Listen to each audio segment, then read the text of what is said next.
Hier, chez lui, il a passé la majeure partie de la soirée à regarder son téléphone et il n'était pas très bavard. Quand je suis partie, il ne m'a même pas raccompagnée jusqu'à ma voiture. Il est un peu fâché, comme maman. Je ravale la boule qui se forme dans ma gorge en attrapant ma valise. Avant de franchir le seuil, je m'arrête devant elle, tendue.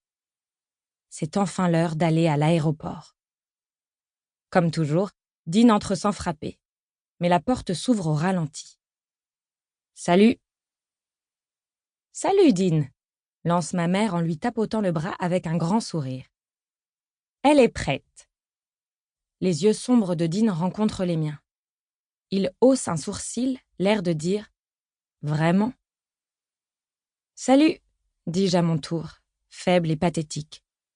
« Merci de prendre du temps pour moi sur ton jour de congé. »« Merci de me le rappeler, » rétorque-t-il. Mais il esquisse un sourire qui me soulage. Il s'empare de ma valise. J'aurais pu être dans mon lit à l'heure qu'il est et dormir jusqu'à midi. Tu es trop gentil avec moi. Je l'enlace, la tête dans sa chemise, et il m'étreint en rigolant. Je le regarde par en dessous. Vraiment.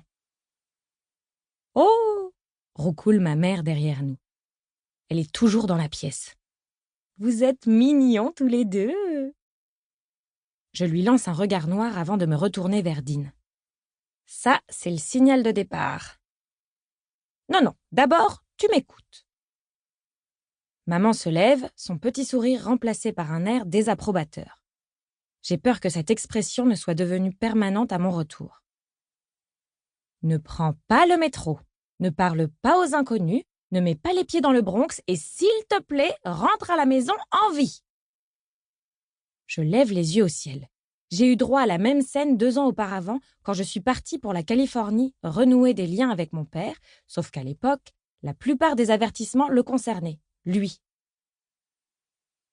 Je sais, en gros, je ne fais rien d'idiot. Elle me fixe avec sévérité. Exactement. Je lâche le bras de Dean pour m'approcher d'elle et lui faire un câlin. Ça devrait la faire taire. Ça marche à tous les coups. Elle me serre fort et soupire dans ma nuque. Tu vas me manquer, dis-je dans un murmure étouffé. Et tu peux être sûre que toi aussi. Elle s'écarte, les mains sur mes épaules, puis, avec un coup d'œil à l'horloge de la cuisine, elle me pousse vers Dean. Dépêche-toi, sinon tu vas rater l'avion. Oui, confirme Dean. On devrait y aller.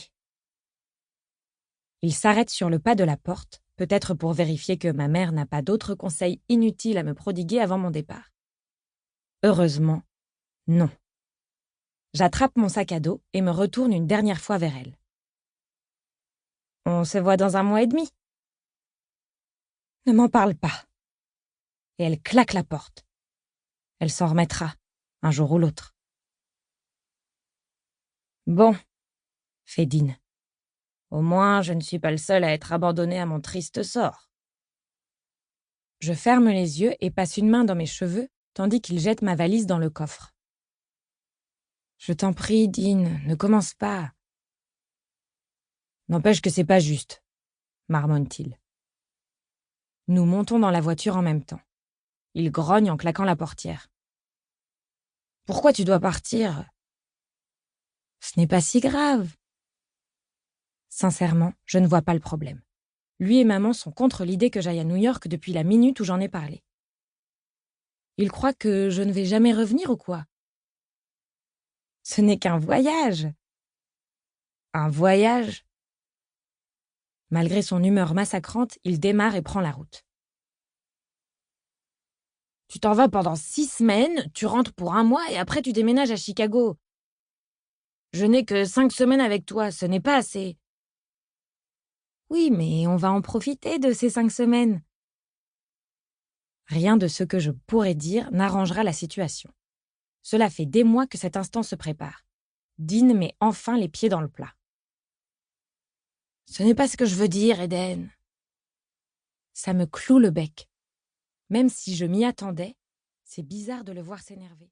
Pour continuer à écouter ce livre audio gratuitement, cliquez sur le lien dans la description et vous pourrez l'écouter en entier sans frais grâce à l'essai de 30 jours d'Audible.